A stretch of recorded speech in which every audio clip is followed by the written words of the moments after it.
പ്രതാപന്റെ രാഷ്ട്രീയ കളി തിരിച്ചറിഞ്ഞിരിക്കുകയാണ് LDF. വീണ്ടും തൃശൂരിന്റെ മണ്ണ് പിടിക്കാൻ ഒരുങ്ങുന്ന ഇടതുമുന്നണിയും വിട്ടുകൊടുക്കില്ലെന്ന് കോൺഗ്രസും തീരുമാനിച്ചിരിക്കെ വെട്ടിപ്പിടിക്കാനാണ് BJPയുടെ പുറപ്പാട്. തൃശൂരിൽ മത്സരം BJPയും കോൺഗ്രസുമായിട്ടാണെന്ന TN പ്രതാപൻ MPയുടെ അഭിപ്രായ പ്രകടനത്തിൽ അപകടം മണത്തിരിക്കുകയാണ് LDF.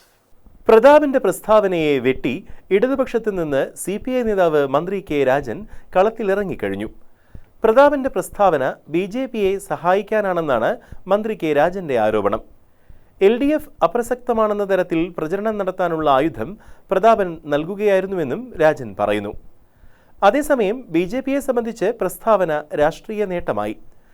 കഴിഞ്ഞ തെരഞ്ഞെടുപ്പിൽ സുരേഷ് ഗോപി 3ാം സ്ഥാനത്തായിരുന്നു. പക്ഷേ 6-ൽ നിന്നും 28% BJPയുടെ വോട്ട് വിഹിതം തൃശൂരിൽ ഉയർന്നത് കാണാതിരിക്കാനാവില്ല. BJPയുടെ 6 A ക്ലാസ് മണ്ഡലങ്ങളിൽ ഒന്നാമതാണ് തൃശൂർ. കഴിഞ്ഞ തെരഞ്ഞെടുപ്പിൽ കോൺഗ്രസ് പറഞ്ഞിരുന്നത് LDFുമായിട്ടാണ് പ്രധാന മത്സരമെന്നായിരുന്നു. ഇക്കുറി സ്ട്രാറ്റജി മാറുന്നത് LDF തിരിച്ചറിഞ്ഞിട്ടുണ്ട്. ഇതിനനുസരണമായി സൈബർ ഇടങ്ങളിൽ തെരഞ്ഞെടുപ്പ് പോര് തുടങ്ങിക്കഴിഞ്ഞു. മുൻമന്ത്രിയും തൃശൂരിന്റെ ജനകീയ മുഖവുമായ VS സുനിൽകുമാറിനെയാണ് ഇടത് സോഷ്യൽ മീഡിയ ഉയർത്തിക്കാണിക്കുന്നത്. 3 മുന്നണികളും സ്ഥാനാർത്ഥി നിശ്ചയം നടത്തിയിട്ടില്ലെങ്കിലും തൃശൂർ തെരഞ്ഞെടുപ്പ് ചൂടിലായി കഴിഞ്ഞു. TN പ്രതാപൻ, സുരേഷ് ഗോപി, VS സുനിൽകുമാർ എന്നീ 3 പേരുകളെ ചർച്ചയിലുള്ളൂ. 3 പേരുടെയും വീരേതിഹാസ കഥകൾ പ്രചരിക്കുകയാണ് സോഷ്യൽ മീഡിയകളിൽ. ഇതിൽ പാർട്ടി നേതൃത്വങ്ങൾക്കും തലവേദനയായിട്ടുണ്ട്.